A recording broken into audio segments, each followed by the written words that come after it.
সমাবেশে মাননীয় প্রধানমন্ত্রী জিজ্ঞেস করতে চাই, আপনি বঙ্গবন্ধুর সুসন্তান না কুসন্তান? যদি কুসন্তান হন, আমাদের কোনো পরামর্শ আপনার জন্য নাই। যা মন চায় করেন, মূর্তি বানাবেন, আমরা ভেঙে ফেলে দেব।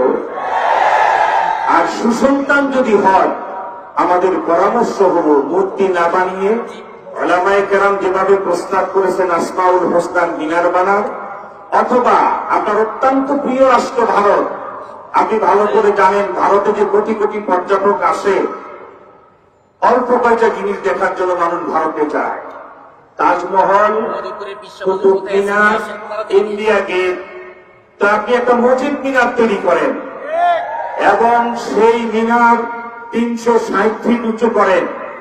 মক্কা শরীফের ঘড়ি টাওয়ারের মতো ঘড়ি দেন, যেন এদিকে মাওয়া ঘাট, ওদিকে টঙ্গী থেকে এই ঘড়ি ঢাকাবাসী দেখতে পায়। আর সেই মিনারে পাশেই যাত্রাবাড়ি মাদ্রাসায় সুন্নত তরিকায় আজান হয়। ওই মাদ্রাসা থেকে ডিজিটাল পদ্ধতিতে 5 ওয়াক্ত নামাজের আজান সেই মিনারে চালু করে। আপনি যদি বঙ্গবন্ধুর সুসন্তান হন, 5 ওয়াক্ত আজানের শোনা তার বাবার সওয়াব পাবে কবর থেকে।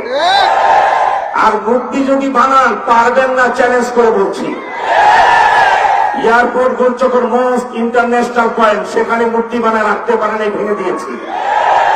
চ্যালেঞ্জ করে বলছি, যদি বাহাদুরি দেখান, আপনাকে দেখে নেওয়া হবে ইনশাআল্লাহ। মূর্তি বানালে সে মূর্তি এখানে থাকবে না, বুড়িগঙ্গা জমা হবে। সংগ্রামী ভাইরা আমার, আমরা অনেক ছাড় দিয়েছি। মাননীয় প্রধানমন্ত্রী ধরাকে সরাজ্ঞান করবেন না।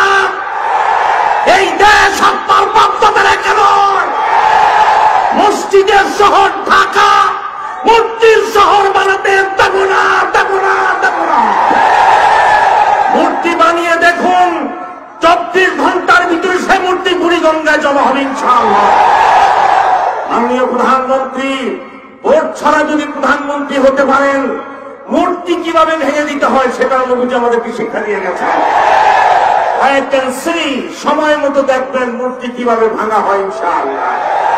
তাই আল্লাহর রাস্তায় আপনাকে অনুরোধ করি, মসজিদের শহর ঢাকায় মূর্তি বানিয়ে জনগণের মনে আঘাত দেবেন না, নিজে ক্ষতিগ্রস্ত হবেন না। তাই একটি প্রস্তাব করে আমি আমার বক্তব্য শেষ করছি। আজকে তো মাত্র সূচনা হলো মূর্তি বিরোধী আন্দোলন।